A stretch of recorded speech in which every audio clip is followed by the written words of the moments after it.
जय हिंद दोस्तों। स्वागत है आपका आपके अपने YouTube channel learning point with Abhishek sir पर। दोस्तों, आप सबके लिए यूपी ट्रिपल एससी के लिए स्पेशल पेड बैच चलाया जा रहा है, जो कि आपको स्टेनो सॉफ्टवेयर पर टेस्ट भी देने को मौका मिलेगा और मॉर्निंग में 6 से 8 और इवनिंग में 7 से 9 लाइव क्लासेस भी प्रोवाइड की जा रही हैं, जिसकी फीस 1000 रुपये है। और साथ ही आपको टेलीग्राम पर भी डेली 6 डिक्टेशन प्रोवाइड किए जाते हैं।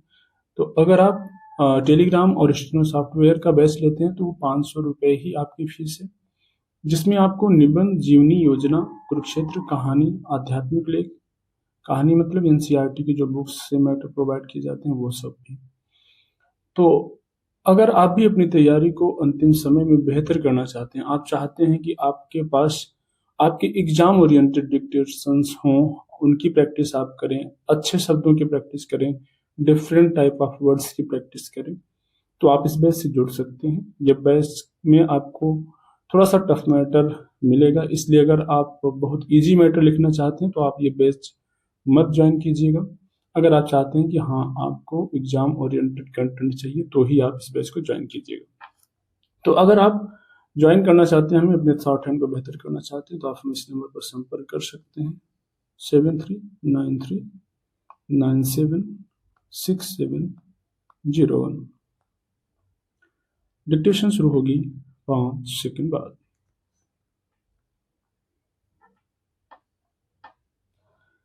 भारत शिक्षा के मामले में सदियों से अग्रणी रहा। हमारी पुरानी शिक्षा व्यवस्था दुनिया को राह दिखाती थी। बड़ी संख्या में विद्यार्थी यहाँ पढ़ने के लिए आते थे। यहाँ गुरुकुल से कई ऐसे विद्यार्थी निकले जिन्होंने दुनिया को राह दिखाई, मगर समय बदलने के साथ भारतीय शिक्षा प्रणाली में अनेक बदलाव हुए। भारत जो कभी ज्ञान और नवजागरण के क्षेत्र में अग्रणी था, वह पिछड़ता चला गया। हम पश्चिमी शिक्षा की नकल करने लगे। हमारी शिक्षा व्यवस्था ने शोध और अन्वेषण को कम कर दिया। कला संकाय का महत्व कम होता चला गया। शिक्षा पर बाजार हावी होने लगा। नए रास्ते पर चलने की हमारी ललक खत्म हो गई। दुनिया डिजिटल होती गई और इंटरनेट उसकी आधार भूमि बन गई। आज भारत कृत्रिम मेधा का इस्तेमाल कर दुनिया के अग्रणी देशों में शामिल होना चाहता है। यह सच है कि ज्ञान के आकाश का कोई अंत नहीं, लेकिन भारत अगर सचमुच उस ऊंचाई को छूना चाहता है तो उसे शिक्षा व्यवस्था में बुनियादी परिवर्तन करने होंगे। पिछले 1.5 दशक में डिजिटल तकनीक को अपनाने और इस दिशा में आगे बढ़ने के कई दावे किए गए हैं। भारत कृत्रिम मेधा का अगुवा बनने की कोशिश भी कर रहा है, लेकिन एक कमी रह गई। यह कमी है संकल्प की। हम बेहतरीन शिक्षक तैयार नहीं कर पा रहे हैं।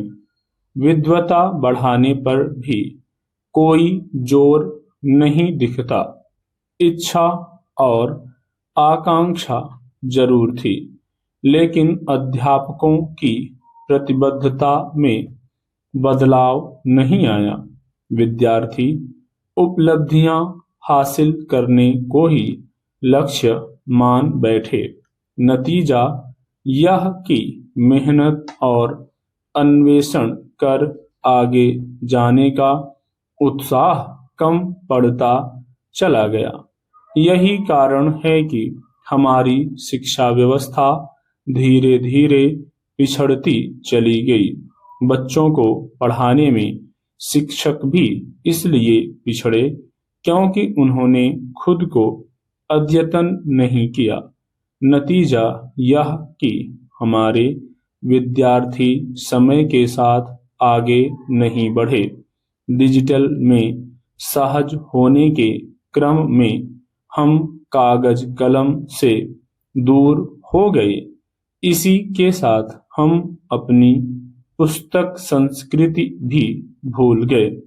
मोबाइल फोन पर ही कक्षाएं लगने लगीं, बच्चे भी वहीं पढ़ने लगे, किताबें कोने में धरी रह गईं।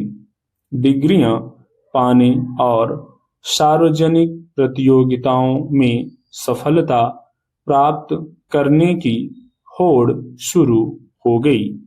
इसके परिणाम स्वरूप शिक्षा का असली उद्देश्य पीछे रह गया।